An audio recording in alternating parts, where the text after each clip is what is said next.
السلام علیکم ورحمۃ اللہ وبرکاتہ۔ میں ہوں سید عبدالوہاب شیرازی۔ آج کی ویڈیو میں ہم ایک ایسے وظیفے کے بارے میں بات کریں گے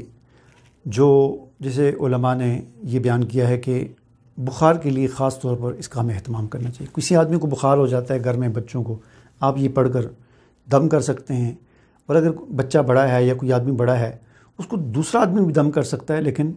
بہتر یہ ہے کہ وہ خود اس کا اہتمام کرے، اپنی زبان سے ان الفاظ کو ادا کرے، اور ادا بھی اس طرح کرے کہ اس کو اس کے معنی اور مفہوم کا پتہ ہو، کیونکہ جس وقت وہ اللہم کہے تو اس کو پتہ ہو کہ میں اللہ کو پکار رہا ہوں، اور اس کا ذہن اللہ کی طرف چلا جائے۔ جیسا کہ ہم اپنی زبان میں دعا کرتے ہیں ایسے ہاتھ اٹھا کر، تو اس وقت ہم جب دعا کر رہے ہوتے ہیں تو ہمارا ذہن اللہ کی طرف ہوتا ہے کہ میں اللہ سے کچھ مانگ رہا ہوں۔ تو اسی طرح ان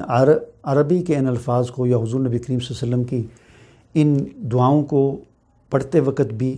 جب ہم اللہم کہیں تو ہمارا ذہن اللہ کی طرف چلا جائے، اور اس کے بعد پھر آگے جو مانگ رہے ہیں وہ بھی ہمیں پتہ ہونا چاہیے، اس کا ترجمہ ہم دیکھ لیا کریں تو 4 دفعہ تو ہمیں ذہن نشین ہو جائے، اور پھر صحیح توجہ کے ساتھ اللہ تعالیٰ سے مانگیں تو انشاءاللہ العزیز بہت فائدہ ہوگا۔ تو بخار کا ایک عام سی چیز ہے، اور خاص طور پر آج کل کے جس طرح ڈینگی بخار، فلاں بخار بہت زیادہ ہے، تو اپنا طبی علاج بھی کروائیں، اپنا جو میڈیکل جو علاج ہے ڈاکٹر سے، حکیم سے جو بھی ہے وہ بھی کروائیں، اس کے ساتھ ساتھ اتنی سی ایک لائن جو ہے اس کو پڑھنے کا اہتمام کریں، انشاءاللہ العزیز آپ کا بخار اتر جائے گا۔ کوئی اور ہے اس کو آپ دم بھی کر سکتے ہیں، خاص طور پر بچے ہیں جو نہیں پڑھ سکتے ان کو بھی آپ دم کر سکتے ہیں،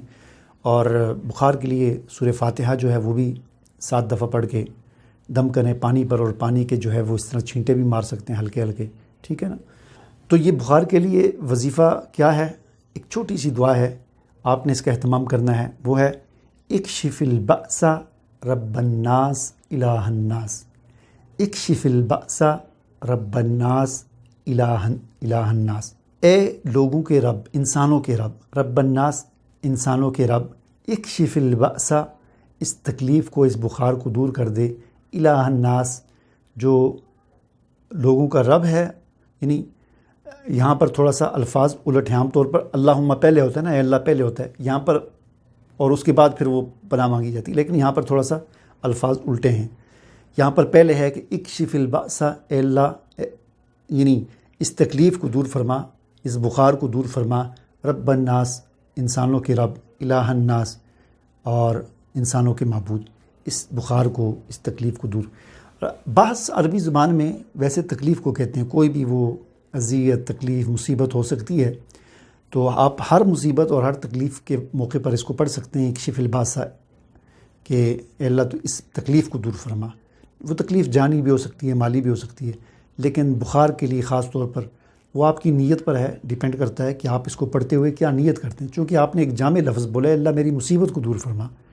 تو وہ مصیبت کون سی ہے وہ آپ کے ذہن میں ہوگی کہ یہ والی مصیبت ہے، میں اس کے لیے مانگ رہا ہوں۔ تو یہ بڑا جامع وظیفہ ہے، ہر مصیبت کے لیے اور خاص طور پر بخار کے لیے اس کا آپ اہتمام کر سکتے ہیں۔ مجھے اجازت دیجیے، اللہ حافظ۔